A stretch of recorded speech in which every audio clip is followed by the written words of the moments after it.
თავი არსი რაც გავიგებთ ზელენსკის მიერ წარდგენილი გეგმიდან არის ის რომ უკრაინას სურს ის მინერალური რესურსები რაც გააჩნია და საკმაოდ მნიშვნელოვანი რესურსებზეა საუბარი აი თვითონ საკუთარ პარტნიორებთან ერთად მან ახსენა ამ კონტექსტში ამერიკის შეერთებული შტატები და ევროკავშირი თუმცა შესაძლოა ესეთი პარტნიორები იყვნენ სხვა დასავლელი მოკავშირეებიც აითვისოს იმგვარად რომ მოხდეს შეთანხმება, გაფორმდეს შეთანხმების ხელშეკრულებები, რომ ერთობლივი ინვესტიციით ჩვენ შევძლებთ ამ რესურსების ათვისებას.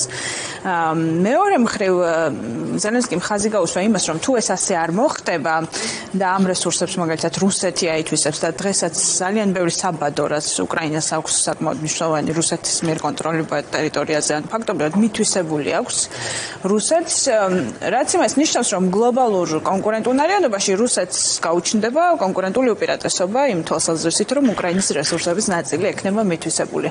ესეც მნიშვნელოვანი ასპექტი იყო ნამდვილად რაც ერთგვარი გაფრთხილებაც იყო უკრაინის მხრიდან, რომ თუ არ გინდათ რომ რუსეთთან კონკურენციაში წააგოთ გლობალურ ბაზარზე, ესეც უნდა გაითვალისწინოთ. ახლა რაც შეეხება მას რეალურად ვისთვის შეიძლება იყოს საინტერესო ეს ყველაფერი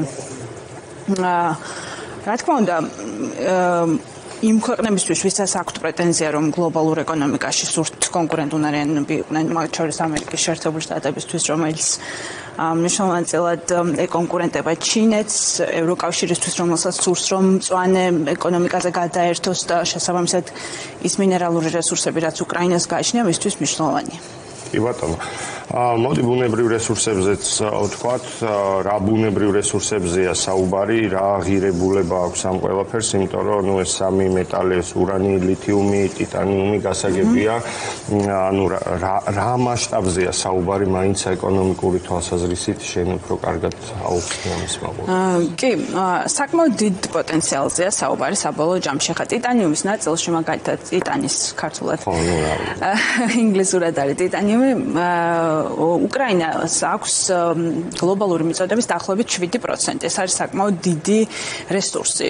თავად ტიტანი არის ძალიან მნიშვნელოვანი მეტალი, რომელიც გამოიყენება დაწყებული კოსმოსური ინჟინერიიდან დამთავრებული საზღვაო ინჟინერიით და ისეთი უმარტივესი ყოველდღიური ნივთებით, როგორიცაა მაგალითად გოლფის ჯოხები, სწორედ მასში გამოიყენება ტიტანი ან მაგალითად ველოსიპედები და მსგავსი ტიპის ასე ვთქვათ წარმოება. რაც შეეხება ლითიუმს ლითიუმი არის ძალიან მნიშვნელოვანი რესურსი დღევანდელ სამყაროში, იმიტომ რომ ლითიუმი გამოიყენება ელექტრობატარეების წარმოებისთვის.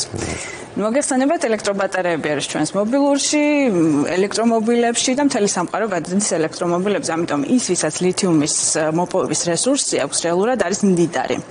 მით უმეტეს იმ ფონზე, როდესაც სამყარო გადაეწყობა, ესე ვთქვათ, წიაღისეული მინერალებიდან კრიტიკული მნიშვნელობის მინერალებზე, ისეთზე როგორც არის ლითიუმი. ლითიუმის პოტენციალი უკრაინაში შეფასებულია დაახლოებით 500,000 ტონით, დაახლოებით 4 საბადო აქვს უკრაინას, სხვათა შორის ახლა რუსეთის მიერ კონტროლირებულ ტერიტორიაზე არის მათი ნაწილი, თუმცა ნაწილი არის კვლავ უკრაინის მიერ კონტროლირებადი და სწორედ აი ამ ნაწილშიც არის უკრაინის შეთავაზება პარტნიორებთან, რომ დავიცვათ ერთად ეს რესურსები და შემდეგ ერთად გამოვიყენოთ იმისთვის, რომ ჩემთან ერთად თქვენც გახდეთ უფრო კონკურენტუნარიანები გლობალურ ბაზარზე.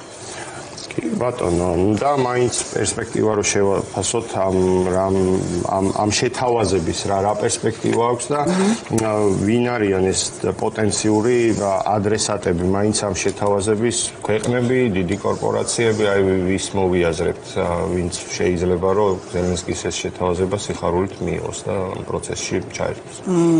ცალსახად დასავლური ძლიერი ეკონომიკები უპირველეს ყოვლისა ამერიკის შეერთებული შტატები, ევროკავშირი შესაძლოა იყოს კანადაც, დიდი შვიდეულის სხვა წევრები, იმიტომ რომ ფაქტია რომ უკრაინას აქვს ეს სტრატეგიული მნიშვნელობის არაერთი ინდუსტრიისთვის სტრატეგიული მნიშვნელობის რესურსები და გლობალური ტენდენცია აჩვენებს, რომ დროთა განმავლობაში ამ რესურსებზე მოთხოვნა მხოლოდ გაიზრდება, იმიტომ რომ მაგალითად კრიტიკულ მეტალებზე გასულ 5 წელში გაორმაგდა მოთხოვნა, 320 მილიარდ დოლარს მიაღწია ბაზარმა და არის პროგნოზი, რომ შემდეგ 5 წელში კიდევ გაორმაგდება. ამას თან ერთვის ის პროგნოზი, რომ მაგალითად 2030 წლისთვის ყოველი ევროკავშირში მაგალითად 72% გაყიდვა კონკრეტული მანქანების იქნება ელექტრომობილი, ამერიკის შეერთებულ შტატებში 50%, რაც ნიშნავს, რომ ლითიუმზეც მოთხოვნა გაიზრდება. შესაბამისად, ახლა თუ შევხედავთ გლობალურ ბაზარს, ძირითადი მიმწოდებელი ამ ნაწილში არის ჩინეთი.